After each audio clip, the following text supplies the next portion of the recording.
पूरी खबर में बात करते हैं चंद्रयान की। पृथ्वी से 3,84,400 किलोमीटर दूर से चंद्रयान 3 का संदेश आया है।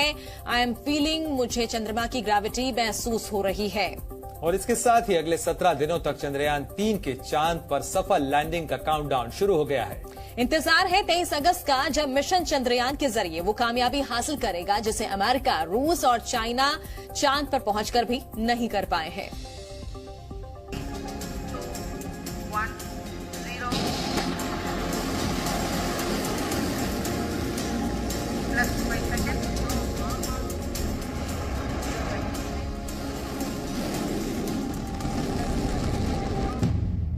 मैं चंद्रयान 3 बोल रहा हूं।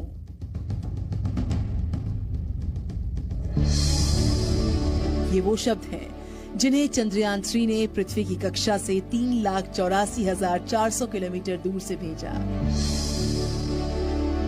चांद की कक्षा में प्रवेश करते ही चंद्रयान ने संदेश भेजा, मैं चंद्रयान 3।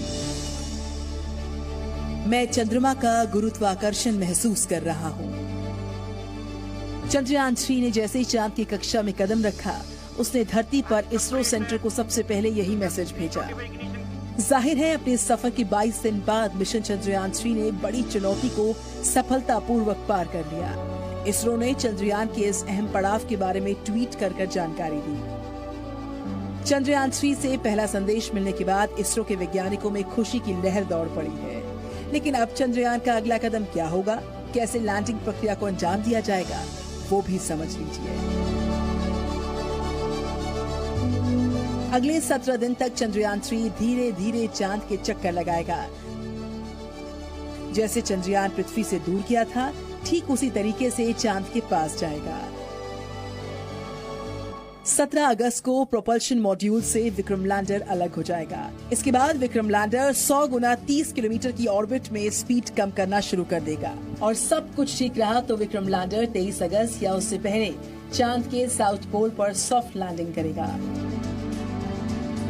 कालांतर में इस ऑर्बिट को सर्कुलराइज किया जाना है, जिसका मतलब है कि इसकी स्पीड को फिर से कम किया जाएगा एक उचित स्थान पर, ताकि इसका ऑर्बिट धीरे धीरे जो है गोलाकार किया जा सके। आखिर में 17 अगस्त को इसका ऑर्बिट जो है 100 गुना 100 किलोमीटर के आसपास हो जाना चाहिए। और उसके बाद जो है प्रोपल्शन मॉड्यूल जो अब तक लैंडर रोवर को वहां तक पहुंचा गया, वो और लैंडर रोवर अलग हो जाएंगे। लैंडर रोवर उसके बाद फिर से एक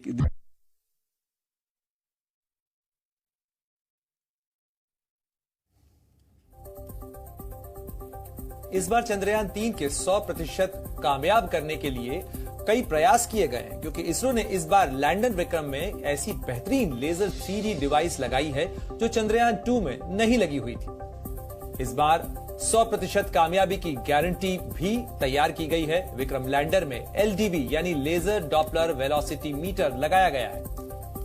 तो जो जमीन पर लैंड करते वक्त 3D लेजर फेंकता है और इससे सतह के ऊबड़ खाबड़ होने की जानकारी मिलेगी और इसी के आधार पर लैंडिंग की सही जगह चुनी जाएगी। हॉराइजन वेलोसिटी कैमरा भी विक्रम लैंडर के अंदर लगाया गया है, जो जमीन के नीचे के हिस्से की तस्वीर लेता है। इससे लैंडिंग के वक्त खतरों का अंदाजा लगाया जा सकेगा।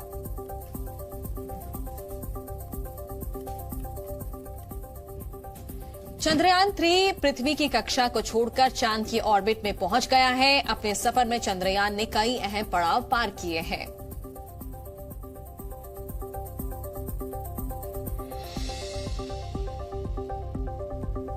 दरअसल 14 जुलाई को हैवी लिफ्ट लॉन्च व्हीकल यानी LBM-3 मार्क 4 के जरिए चंद्रयान को लॉन्च किया गया था और लॉन्चिंग के 16 मिनट बाद इसे पृथ्वी की कक्षा में छोड़ दिया गया था। और 14 से 31 जुलाई के बीच चंद्रयान 3 पृथ्वी की अंडाकार कक्षा में रहा और इस दौरान स्पेसक्राफ्ट ने 5 बार कक्षा बढ़ाई और पृथ्वी से दूर जाता रहा। वहीं 1 अगस्त को चंद्रयान ने पृथ्वी से की कक्षा छोड़कर चंद्रमा की ओर बढ़ना शुरू किया और 5 अगस्त को चांद के ऑर्बिट में इसने प्रवेश कर लिया। चंद्रयान ने चांद के ऑर्बिट में प्रवेश किया और 6 अगस्त यानी आज का दिन चंद्रयान का पहला संदेश आया है और ये उसकी तरफ से जो संदेश आया है कि मैं चंद्रमा की ग्रेविटी महसूस कर रहा हूं। इस बार बहुत अच्छी तैयारी की है। लैंडर में बहुत सुधार हुए हैं, उसमें कई चेंजेस आए हैं, उसमें ज्यादा सेंसर्स लगे हैं, लेजर बीम का इस्तेमाल करने वाले सेंसर लगे हैं। इससे उसकी गति का नियंत्रण, उसके झुकाव का नियंत्रण और अच्छी तरह से हो सकेगा। लैंडर को इस तरह से डिजाइन किया गया है कि ये 2 मीटर प्रति सेकंड की रफ्तार से चंद्रमा की जमीन को पर उतरेगा, लेकिन इसकी टॉलरेंस इससे भी ज्यादा रखी गई है कि यदि उतार 3 मीटर प्रति सेकंड भी है तब भी ये सुरक्षित वहां उतर सके। इस पर ज्यादा संख्या में इसमें सोलर पैनल्स हैं। इसका मतलब है कि किसी भी थोड़ा बहुत झुकाव अगर सही नहीं भी है फिर भी ये सौर ऊर्जा के जरिए लैंडर अपना काम कर सके। उस पर कुछ एक इंस्ट्रूमेंट्स लगे हैं, वो मुख्य रूप से चंद्रमा के अंदर का, चंद्रमा की जमीन का और चंद्रमा के आसपास का जो क्षीण वातावरण है